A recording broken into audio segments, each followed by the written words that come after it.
గొడవ పడ్డప్పుడు భాగతోడి జరిగింది సార్, ఈ ఇష్యూ జరిగింది, మేము ఒప్పుకుంటాం దాన్ని. అయితే కొట్టిన వాళ్ళలో అసలైన నేరస్తులు ఉన్నారు చూడండి, వాళ్ళు ఇప్పుడు ఎవ్వరు దీంట్లో లేరు. పట్టుకొచ్చిన దాంట్లో అసలైన నేరస్తులు వదిలేసిరంట. కక్ష సాధింపు, ఆ పార్టీకి సంబంధం లేకనో ఓటేనోడో వానికి పడనోడో ప్రతీకారం తీర్చుకోవడానికి మాత్రం ఈ అమాయకులని పావులా వాడుతున్నారు, ఇబ్బంది పెడుతున్నారు.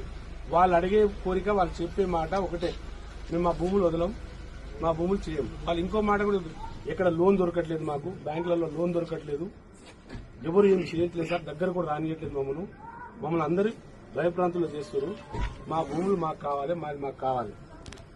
అయ్యా, భూములు కావాలనుకునేటోళ్ళు, ఈడ ఉండాలనుకునేటోళ్ళు కూడా ఉండరు. లేదు, మంచి రేట్, అక్కడ 60-70 లక్షలు, ₹1,00,00,000 నడుస్తుందంట భూమి రేట్. గవర్నమెంట్ వాల్యూ అంతే ఉండదు నాకు తెలిసినంత వరకు అయితే. ఆడ 10-12 లక్షలు 5 లక్షలు ఉంటుంది. దానికి 3 రేట్లు 4 రేట్లు ఇస్తే మా అంటే 10 లక్షలు 20 లక్షలు ఇస్తారు. కానీ ₹1,00,00,000 ల్యాండ్ వదిలేసి వీళ్ళు ఇచ్చే 20 లక్షలకు వెళ్ళిపోతారా? వాళ్ళకి కావాల్సి ఉంటే భూమికి భూమి ఇవ్వండి. ఒక రైతుకు ఏమైనా వదులుకోవాలనుకున్నప్పుడు ఏం చేస్తారు? భూమికి భూమి ఇస్తారు, ఇల్లు పోతే ఇల్లు ఇస్తారు, గుడి పోతే గుడి ఇస్తారు. అవసరమైతే నష్టపరిహారం ఇంకైనా కొంచెం డబ్బులు ఇచ్చి వాళ్ళకి వేరే దగ్గర అకామిడేట్ చేసి ఆ తర్వాత ఈ ల్యాండ్ ఇచ్చేస్తారు. కానీ ఇవన్నీ చేయకుండా బెదిరింపులు పాలు చేసి ఇప్పుడున్న సోషల్ జమానా, ఇప్పుడున్న టెక్నాలజీ, ఇంత అడ్వాన్స్ టెక్నాలజీలో కూడా అధికారం నాకుందని చెప్పేసి అధికార దహం ఇచ్చేసుకొని, అధికారం ఉందనేది ఒకరు, ఈ అధికారాన్ని ఎట్ట తిప్పికొట్టాలని ఇంకోరు, ఎత్తుకు పై ఎత్తులు వేసుకుంటా రైతుల పట్ల అరాచకం చేస్తున్నారు. నాకు అర్థమైన ఇష్యూ ఏంటంటే ఇది. దీన్ని అన్ని చూసుకొని ఇమీడియట్లీ వాళ్ళ మీద ఆల్రెడీ వాళ్లకు డీజీపీకి అండ్ సిఎస్కు, చీఫ్ సెక్రటరీకి కూడా మేము ఆదేశాలు ఇవ్వడం జరిగింది. విత్ ఇన్ 10 days లో వీటికి పూర్తి నివేదిక కావాలి. అప్పటి వరకు ఆ వర్క్ ఆపేయాలి. ఏది కూడా ఎవరిని ముట్టుకోవద్దు. ఎవరు తప్పు చేయగలరో ఆ రికార్డ్ చూసి ఇమీడియట్లీ వాళ్ళ ఎస్పీకి, ఆ ఐజీకి ఆల్రెడీ మార్నింగ్ చెప్పడం జరిగింది, అన్ని వదిలేయండి అని. ఇక్కడ నుండి అక్కడ కేసులు, ఆ ఊర్లలో పోలీసులు పోవద్దు, వాళ్ళ భయప్రాంతులు చేయొద్దు. వాళ్ళు అడవుల్లో పారిపోతున్నారు, భయపడి కొట్టేస్తారు, ఎవడు ఎత్తుకోపోతారని.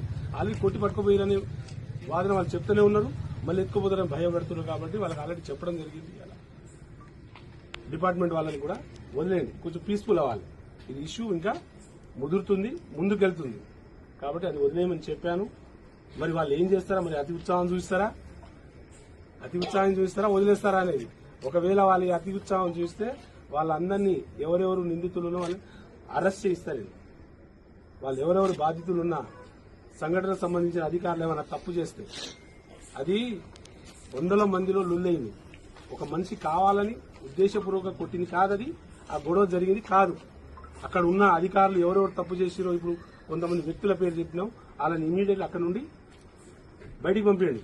ఆ ఏరియాలో వాళ్ళు ఉండకూడదు అధికారులు. ఆ ఎంఆర్ఓ ఉండొచ్చు, ఇంకో అధికారి ఉండొచ్చు, మిగతా ఇంకో కొంతమంది సిఐలు కొంచెం అతి ఉత్సాహం చూపించి ఈ గవర్నమెంట్ ఉందని మనం వాళ్ళకి ఏం సపోర్ట్ చేసిరో తెలియదు.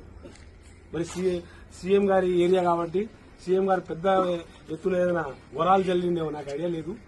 మరి అలాంటి వరాలు జల్లినట్టు నన్ను ఏం చేయలేడు అనుకుంటారేమో. కానీ వాళ్ళ తరఫున హ్యూమన్ రైట్స్ తో పాటు ఎస్టీ కమిషన్ కూడా ఉంది. మా ఎస్సీ బిడ్డల కోసం మేము ఉన్నాం. మీరు ఇలాంటివి జరిగితే మాత్రం ఊరుకునేది లేదు. కానీ మిత్రులారా, మనం డెవలప్మెంట్ లో భాగంలో ఎట్లాంటి ఇండస్ట్రీ కూడా మన దేశానికి, మన రాష్ట్రానికి, మన జిల్లాకి, మన మండలానికి రావాల్సిన అవసరం ఉంది. దానికి తగ్గట్టు ల్యాండ్ ఇవ్వాల్సిన అవసరం ఉంది. లేదా గవర్నమెంట్ ల్యాండ్ జోలాడండి, లేదు ప్రైవేట్ ల్యాండ్ కావాలనుకున్నప్పుడు వాళ్ళ కోరికలు నెరవేర్చండి. వాళ్ళ కోరికలు నెరవేర్చి మీరు తీసుకోవాలి తప్ప ఇలాంటివి చేస్తే మంచిది కాదు. కానీ ఇవాళ పాపం వాళ్ళు చూస్తే బాగా బాధ అనిపించింది. నేను ఖచ్చితంగా చెప్తున్నా, వాళ్ళకి అండగా ఉంటా. ఇక్కడ జరిగిన సంఘటనలు పార్టీలు వేరు కాదు, మనం ముందు ప్రజల కోసం చేయాల్సిన పనులు, వాటి వాళ్ళకి న్యాయం జరిగేటట్టు చూస్తా. అలాగే తప్పు చేసిన శిక్ష పడేటట్టు చేస్తాను.